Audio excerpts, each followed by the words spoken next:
নমস্কার আমার প্রিয় বন্ধুরা, এসপি ব্লগের নতুন একটা ভিডিওতে তোমাদের সবাইকে ওয়েলকাম জানিয়ে আজকে ব্লগটা শুরু করছি। আশা করছি তোমরা সবাই সুস্থ আছো, ভালো আছো, আমরাও ভালো আছি বন্ধুরা। আজকে হচ্ছে শনিবার আর এখন বেলা ওই 9টা বাজে। বাবু স্কুল তাড়াতাড়ি ছুটি হয়ে গেছিলো, তো স্কুল থেকে বেরিয়ে না এই ভাইয়ের গাছের দোকানগুলো পড়ে। তো এর কাছ থেকে আমি এর আগেও 2-3টে গাছ নিয়েছিলাম, খুব ভালো হয়। তো বেশ কয়েকদিন ধরে ইচ্ছে ছিল এই কালারের কাগজ ফুল গাছগুলো আমি নেব, তো কোনো কারণে নিয়ে উঠতে পারছিলাম না, কিন্তু আজকে ভাবলাম নিয়েই যাই। তো দেখো এই যে এইটা নিয়েছি, তো এখন সেটাকে প্যাক করে দিচ্ছে। অন্য জায়গায় না অনেক দাম বেশি চাচ্ছিল, সেই কারণেই নেওয়া হচ্ছিল না, কিন্তু সেই তুলনায় এই ভাইটা অনেকই কম দাম নিয়েছে। তো যারা এখান থেকে যাও তারা এর কাছ থেকে পারলে গাছ নিয়ে যেও, দেখবে খুবই কম দামে খুব রিজনেবল প্রাইসে দেয়। তো বন্ধুরা গাছ তো নিয়ে নিলাম, চলো এবার দেখি কতটা যত্ন করে একে বড় করতে পারি। তো এটা আমাকে ভাইটা বলল মোটামুটি ভালোই বড় হবে যদি সেরকম জায়গায় রাখি। তো জল আর মানে খাবার আর সব যদি ঠিকঠাক মতো পায় তাহলে ভালোই বড় হবে। চলো বন্ধুরা এবার বাইরের দিকে যাওয়া যাক। আর ছেলে না অনেকক্ষণ থেকে বলছে যে আখের রস খাবে, তো চলো দেখি কোথাও রাস্তায় আছে নাকি, তাহলে ওকে একটু খাইয়ে দেবো। আর এখন কি বলতো, প্রচণ্ড গরম, তো ছেলে মানুষ এত খেলাধুলা করে পুরো ঘেমে গেছে জানো না। তো চলো এখন দেখি। না আজকে নেই, আজকে নেই।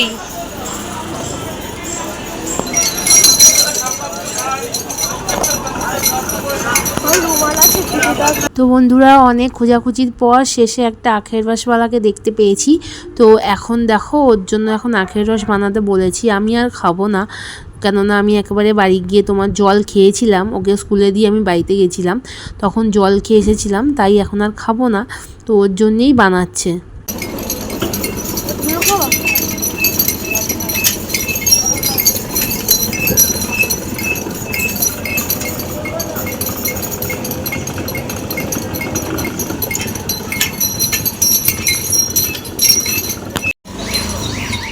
দেখি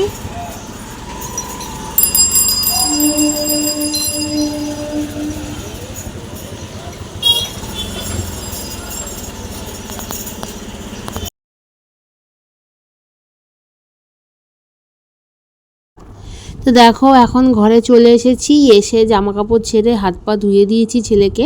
আমিও তাড়াতাড়ি করে জামা কাপড়টা ছেড়ে নিয়েছিলাম। ছেড়ে এখন দেখো খাবার নিয়ে চলে এসেছি, রুটি আছে আর আলু ভাজা আছে। আর ছেলে তো বলছে মা আমার এত ঘুম পেয়েছে আমি আর বসে থাকতে পারছি না, আমি ঘুমিয়ে পড়লাম।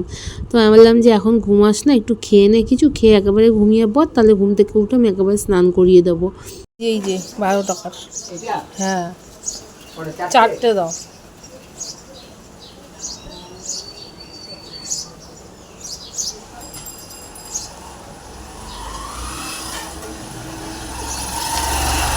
আর কালাকার 2খানা দিয়ে দাও, আলাদা দেবা, ঠিক আছে? আর এইটা 4টে এক জায়গায় দাও।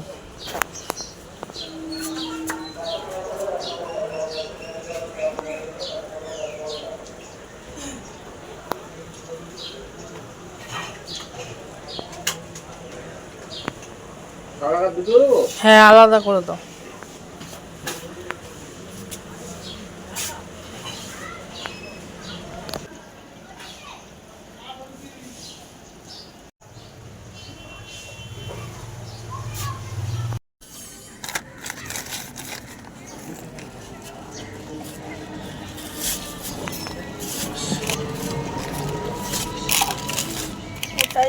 ওটাই করি। 70 টাকা। এখন বসাবো চা, কেননা আজকে আন্টি এসেছে।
তো বন্ধুরা জানো তো বেশ কয়েকদিন ধরে না অনেকগুলো কাজ বাকি হয়ে পড়ে আছে। জামা কাপড় অনেকগুলো ভাঁজ করার আছে, আলমারিতে পুরো এলোমেলো হয়ে গেছে। কিছু জামা খুঁজে পাচ্ছিলাম না দরকারের সময়, তো ওগুলো খুঁজতে গিয়ে না পুরো আলমারি এলোমেলো হয়ে গেছে জানো না। তো সেগুলোকে সব ভাঁজ করে জায়গা মতো রাখতে হবে, সেটা একটা বড় কাজ। তারপর ঘরের মধ্যে একটু আধটু ঝুল হয়েছে, কেননা ঘরের রং যেহেতু সাদা আর আমাদের পাশেই না স্টেশন, তো 2-3 দিন পরে পরেই পুরো ধুলো জানো না, সব জায়গায় ধুলো পড়ে যায়। তো সেগুলো ডাস্টিং করতে হবে। তারপর বিছানার তলাটাকে সবসময় তো মুছতে পারি না, কারণ মুছতে গেলে অনেকটা সময় লাগে বুঝেছো। আর কোমরে কদিন ধরে খুবই ব্যথা, তো সেই জন্য সেমন করে ঝুঁকে আমি বিছানার তলাটাকেও মুছতে পারছি না। তো দেখি কালকের মধ্যে সব করতে হবে এগুলো, কেননা না হলে না বেশি নোংরা পড়ে গেলে আবার অনেক কষ্ট সেগুলো পরিষ্কার করতে। আবার তার উপরে হচ্ছে গিয়ে চিমনিটাও আবার নোংরা হয়ে গেছে, তো সেটাকে তো আগের বার ঠিক মতো পরিষ্কার করতে পারিনি, কেননা সার্ফ শেষ হয়ে গেছিলো বুঝেছো। তো সেজন্য চিমনিটাকেও পরিষ্কার করব। তো মোটামুটি অনেকগুলো কাজ আছে যেগুলো করা বাকি আছে, দেখি আস্তে আস্তে সব করতে হবে, একবারে তো হয়ে উঠছে না। আর বিছানার চাদর ফাদর পর্দা এগুলোও ধুতে হবে। আর এখন যেহেতু না ওয়েদারটা না একটু বৃষ্টি বৃষ্টি মতো, মানে রোদটা ঠিক মতো উঠছে না, তো সেজন্য ছাদেও মেলতে পারছি না, মেললে কখন আবার বৃষ্টি নেমে যাবে, আবার গিয়ে দৌড়ে নিয়ে আসতে হবে। তো সেই জন্য দেখি 2-1 দিন দেখি, যদি রোদ ভালো করে ওঠে তাহলে সবগুলোকে কেচে ধুয়ে মেলে দেবো। আর ওই তখনই একবারে আলমারির জামা কাপড়গুলোকেও ঠিক করে গুছিয়ে রেখে দিতে হবে বুঝেছো। আর এদিকে দেখো আমি রান্না করতে করতে এই কাকটার সাথে কথা বলছিলাম। আসলে বাইরে না তোমার হচ্ছে কি একটুখানি ডিমের চোকলার মধ্যে ডিমটাও পড়ে গেছিলো বুঝেছো, তো সেটা উঠিয়ে খেয়েছে, ওই জন্য আরও খাওয়ার জন্য বসেছিল। তো এদিকে দেখো আমার চা মোটামুটি হয়ে এসেছে। বেশ কয়েকদিন পর বলতে পারো আবার দুধ চা বানাচ্ছি ঘরে, তাও 10-12 দিন পর। 10-12 দিন ধরে বানাচ্ছিলামই না চা, আমিও খাইনি। কেন বলো তো, এই রোজ রোজ দুধ চা খেয়ে না খুব অ্যাসিডিটি হচ্ছিল। আর ছেলের আন্টিও বলছিল যে আমাকেও দিও না, উনি এমনিতেও চা খুব একটা ভালো খায় না, তাও যেহেতু আন্টি বাড়িতে আসে তো একটু তো চা না দিলে হয় বলো। আর লিকার চা ঠিক আমার পোষায় না, মানে তার থেকে আমার মনে হয় শুধু জল দেওয়াও ভালো। তো সেজন্য যখন পারি তখন আমি একটু দুধ চা ওনাকে করে দিই, অল্প করেই দিই, উনি বেশি খায় না বলে। আর আমারও সেই ফাঁকে খাওয়া হয়ে যায়, আমার আর মার। তো খুবই অসুবিধা হচ্ছিল কদিন দুধ চা খেয়ে, তো তারপর 10-12 দিন পুরোপুরি বন্ধ রেখেছিলাম। আজকে আবার অনেক দিন পরে বানাচ্ছি বুঝেছো। তো আজকে একটু বেশি করেই বানালাম, দেখলেই তো জল নিয়েছি। তো এখন আমি, মা আর মানে ছেলের আন্টি যে আছে, 3 জনের জন্যই বানাচ্ছি, ছেলে তো খায় না। আর বিস্কুট এনেছিলাম, তো সেটা দিয়ে এখন চা বানিয়ে ওনাকে দেবো। জানো তো বন্ধুরা, বাইরে না কদিন ধরে এত সুন্দর হাওয়া দিচ্ছে, প্রায় সারাদিনই দিচ্ছে, সকাল বিকেল রাত্রি সবসময় দিচ্ছে বুঝেছো। মানে পারলে উড়িয়ে নিয়ে যাচ্ছে, এত সুন্দর হাওয়া দিচ্ছে। তো আমি ভাবছিলাম যে কোনো একটা খালি মাঠ বা ধরো গঙ্গার পাড়ে, তো আমাদের বাড়ি থেকে গঙ্গা বেশি দূরে না, 10 মিনিটের রাস্তা, তো গঙ্গার পাড়ে বা মাঠের মধ্যে গিয়ে বসলে মানে খুবই হাওয়া লাগবে বুঝেছো, বাড়িতেই এত হাওয়া লাগছে। তো আমার খুব ভালো লাগছে ওয়েদারটা, কিন্তু এই বৃষ্টি না আসা অবধিই ভালো। তারপর যে বৃষ্টি আসবে চারিদিকে জল কাদা, আমার একদম মানে পছন্দই হয় না বর্ষাকাল, তার থেকে গরমকাল আমার মানে অনেক ভালো। কিন্তু বর্ষাকাল আমার একদম সহ্য হয় না বুঝেছো, যা না ঠান্ডা লাগে তার থেকে বেশি তো চারিদিক জলে প্যাচ প্যাচ করে, তারপর শরীরও খারাপ হয় আমার ছেলের বর্ষাকাল আসলেই।